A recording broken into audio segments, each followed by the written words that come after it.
క్రీస్తునందు ప్రియులైన సహోదరి సహోదరులకు ప్రభువైన యేసుక్రీస్తు వారి దివ్యనామములో శుభాలు.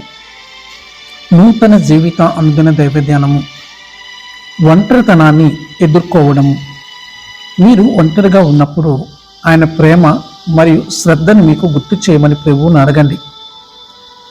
102వ కీర్తన 1-7 వచనాలలో, యెహోవా నా ప్రార్థన ఆలకింపు, నా మొర్ర నీ యొద్దకు చేరనిము, నా కష్ట దినమున నాకు విముఖుడవై ఉండకుము, నాకు చెవియొగ్గుము, నేను మొరలినాడు త్వరపడి నాకుత్తరమిమ్ము. పొగ ఎగిరిపోవునట్లుగా నా దినములు తరిగిపోవచ్చున్నవి, పొయ్యిలోనిది కాలిపోయినట్లుగా నా ఎముకలు కాలిపోయి ఉన్నవి.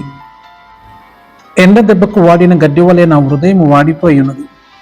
భోజనము చేయుటకే నేను మర్చిపోవచ్చున్నాను.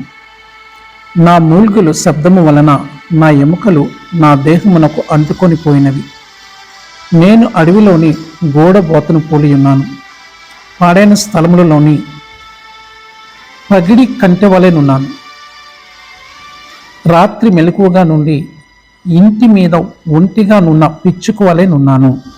మనకు సహవాసము చాలా అవసరమైనప్పుడు మనము ఎలా స్పందించాలి? ప్రభువు వైపు తిరగడము వల్ల ఒంటరితనము అనే చీకటి మేఘము గుండా మనము మన మార్గాన్ని కనుగొనవచ్చు. ఒంటరి భావాలను అంగీకరించండి. క్రైస్తవుడిగా ఉండండి అంటే మనము ఎల్లప్పుడూ ఒంటరిగా ఉండమని కాదు. నిజానికి దావీదు కీర్తనలలో చాలా వరకు సహవాసము కోసము ఆయన కోరికను గురించి మాట్లాడుతున్నాయి. మనము తండ్రికి మొరపెట్టి మన భావాలను వ్యక్తపరిచినప్పుడు ఆయన జవాబిస్తాడు. 91వ కీర్తన 15వ వచనములో, అతడు నాకు మొర్రపెట్టగా నేను అతనికి ఉత్తరమిచ్చేదను, శ్రమలలో నేను అతనికి తోడై ఉండెదను, అతనికి విడిపించి అతని గొప్ప చేసేదను. ప్రభువు తన చేతులను మీ చుట్టూ చుట్టమని అడగండి. ఆయన ప్రతిస్పందన తోటి మానవుని ప్రేమపూర్వక అలింగనము వలె నిజమైనది. దైవిక సంబంధాలను పెంపొందించుకోండి. మనము మంచి సమయాల్లో ఉన్నా లేదా చెడు సమయాల్లో ఉన్నా మనల్ని ప్రభువు వైపు నడిపించే స్నేహితులు కలిగి ఉండాలని మనము ప్రార్థించాలి. మన తప్పులను చూసినప్పటికీ మనల్ని ప్రేమించువారే ప్రియమైన వారు. లేఖనాలలో స్థిరంగా ఎదగండి. మనము ఒంటరి సమయంలో బైబిల్ సత్యాన్ని అంటిపెట్టుకున్నప్పుడు మనము ప్రభువు గురించి గొప్ప అవగాహనను పొందుకుంటాము.